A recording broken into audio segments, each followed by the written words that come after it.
Assalamualaikum warahmatullahi wabarakatuh. Perkenalkan, nama saya Sukma Haryani, NIM 0101181007, jurusan Komunikasi dan Penyiaran Islam kelas A. Di kesempatan kali ini, saya akan menyampaikan ceramah saya yang bertema Demokrasi dalam Pandangan Islam. Ceramah ini dalam rangka memenuhi tugas praktikum retorika dakwah. Bismillahirrahmanirrahim. Alhamdulillahirabbil alamin, wassalatu wassalamu ala asrofil anbiya'i wal mursalin wa ala alihi wa ashabihi ajma'in, amma ba'du.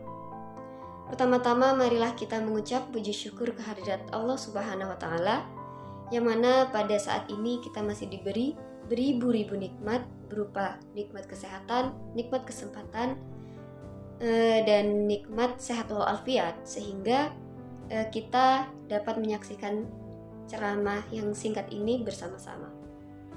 Tak lupa pula sholawat dan salam marilah kita curahkan kepada junjungan besar kita Nabi Muhammad SAW. Berkat beliaulah kita dapat menikmati Islam dan iman sampai saat ini. Baiklah, seperti yang kita ketahui bahwa Indonesia merupakan salah satu negara yang menganut sistem pemerintahan demokrasi. Demokrasi sendiri berasal dari bahasa Yunani, yaitu demos, yang artinya itu rakyat atau khalayak manusia. Dan makna yang kedua yaitu kratos, yang artinya hukum. Secara etimologis, demokrasi berarti pemerintahan oleh rakyat. Lalu, bagaimana sih demokrasi dalam pandangan Islam? Demokrasi memang sudah hal umum di masyarakat, namun tidak sulit menghubungkannya dengan ajaran Islam. Demokrasi sendiri merupakan sistem pemerintahan dari rakyat untuk rakyat dan oleh rakyat, di mana setiap orang dapat mengambil bagian perihal keputusan yang akan mempengaruhi kehidupannya dalam berwarga negara. Artinya, bermusyawarah itu bermusyawarah dengan orang lain untuk memutuskan suatu hal. Jelas di dalam Islam ada prinsip bermusyawarah dalam memutuskan pengaturan hal-hal yang bersifat kepentingan umum. Nah, jadi apa hukum demokrasi dalam Islam? Demokrasi digunakan untuk mencapai kemajuan kemaslahatan bersama berkaitan dengan sistem pemerintahan dalam bernegara. Islam memperjuangkan kesetaraan. Nah, kaidah-kaidah kepemerintahan dalam Islam menekankan prinsip kesetaraan. Dalam Al-Quran, surah Al-Hujarat ayat 13, Allah berfirman, Bismillahirrahmanirrahim. Ya ayyuhan nasu inna khalaqnakum min dzakarin wa untha wa ja'alnakum syu'uban wa qabaila lita'arafu inna akramakum 'indallahi atqakum innallaha 'alimun khabir.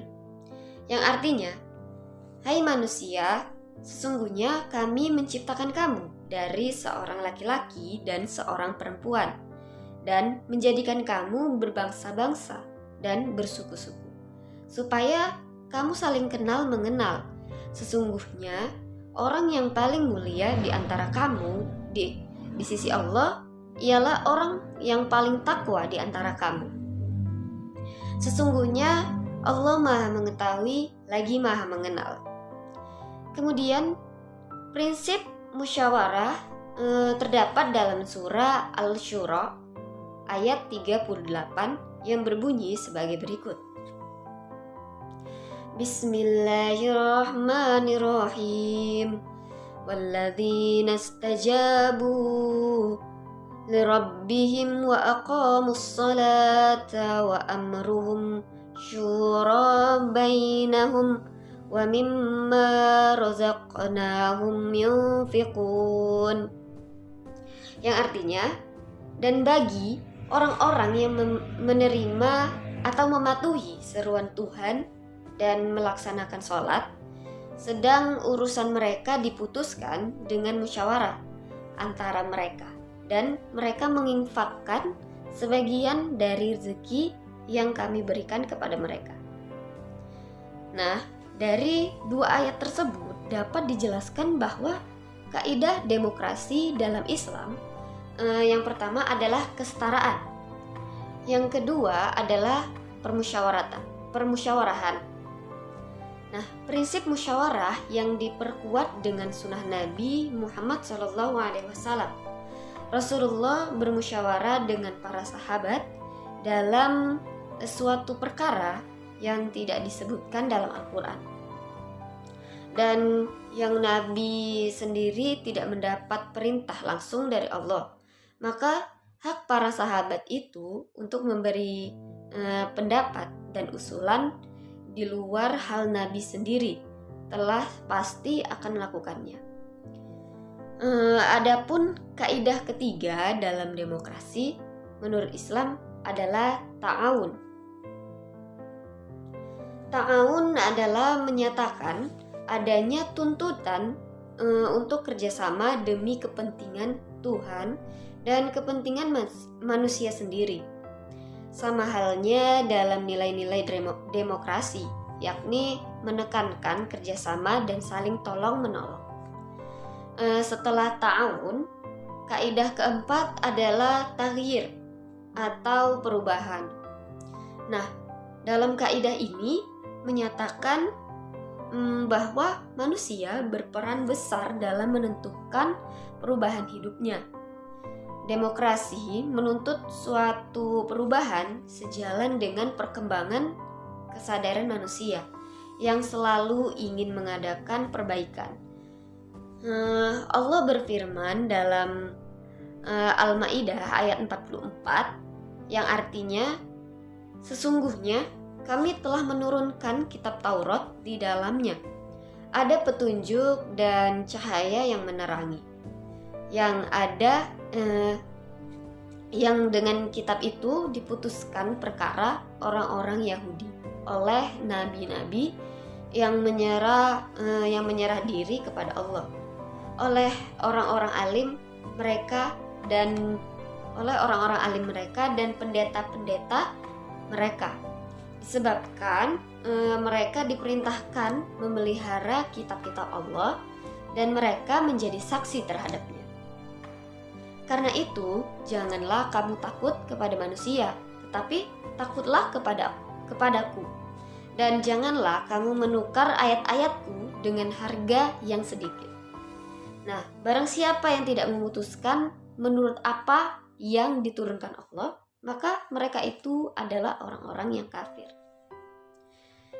Baiklah, cukup sekian ceramah singkat saya. Semoga bermanfaat. Saya akhiri, wabillahi taufiq wal hidayah. Wassalamualaikum warahmatullahi wabarakatuh.